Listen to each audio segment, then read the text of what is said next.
존경하는 환경노동위원회 송옥주 위원장님, 그리고 선배 동료 위원 여러분, BJ에서 일하는 더불어민주당 양정숙입니다. 본위원이 대표 발의한 남녀 고용 평등과 일가정 양립 지원에 관한 법률 일부 개정 법률안과 근로기준법 일부 개정 법률안에 대해 제안 설명을 드리게 된 것을 매우 뜻깊게 생각합니다. 우리나라가 초저출산 국가로 진입한 지 벌써 20년입니다. 2020년까지는 해마다 인구 증가가 20만 명이 넘었습니다만 지난해 우리나라 인구는 자연 감소 3만 3천 명을 기록했습니다. 인구 자연 증가는 2017년 7만 2천 명, 2018년 2만 8천 명, 2019년 8천 명 등으로 급속도로 감소해 오다 결국은 지난해 사망자 수가 출생아 수를 추월하는 데드크로스 현상이 시작되었습니다. 지난해 합계 출산율도 역대 최저인 0.84명입니다. 경제협력개발기구 37개 회원국 중 합계 출산율이 1명 미만인 곳은 우리나라가 유일합니다.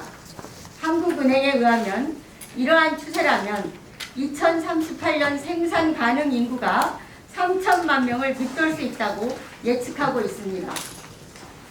우리 정부는 지난 15년간 저출산 극복을 위해 225조 원에 달하는 각종 정책을 마련하고 이행하였습니다.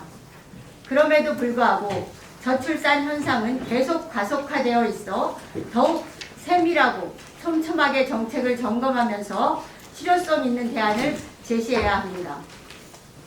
본의원이 인사혁신처와 고용노동부 자료 분석 결과 2019년 기준 공무원과 민간 근로자의 육아휴직 사용 비율은 공무원 3.19%, 민간 근로자 0.75%로 4.2배나 큰 격차를 보였습니다.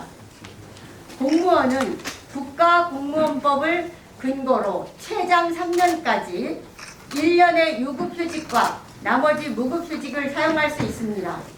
그런데 민간 근로자는 남녀고용평등법에 따라 최장 1년의 유급휴직만 가능하도록 되어 있습니다.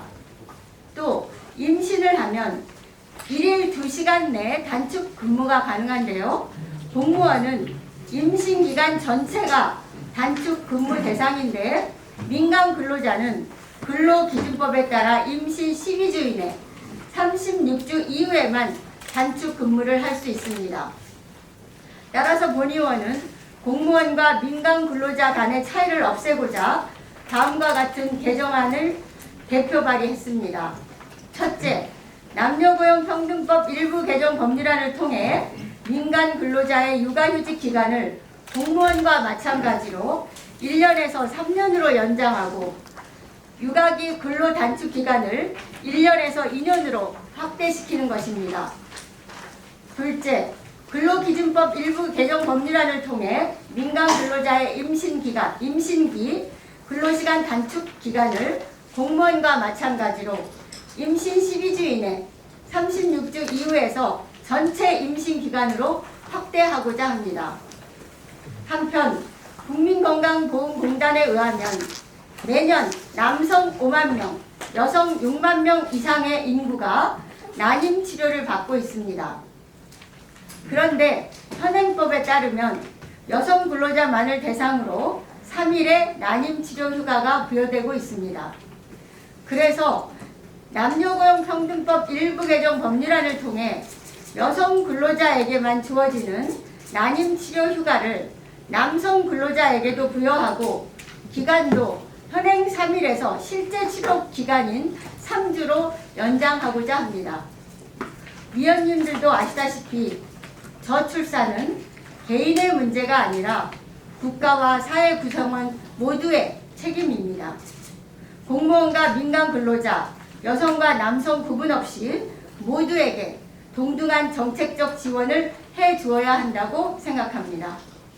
아무쪼록 존경하는 송옥주 위원장님과 위원님들의 적극적인 관심으로 남녀고용평등법 일부 개정 법률안과 근로기준법 일부 개정 법률안이 신속히 통과되어 저출산 대책의 보탬이 되기를 바랍니다. 고맙습니다.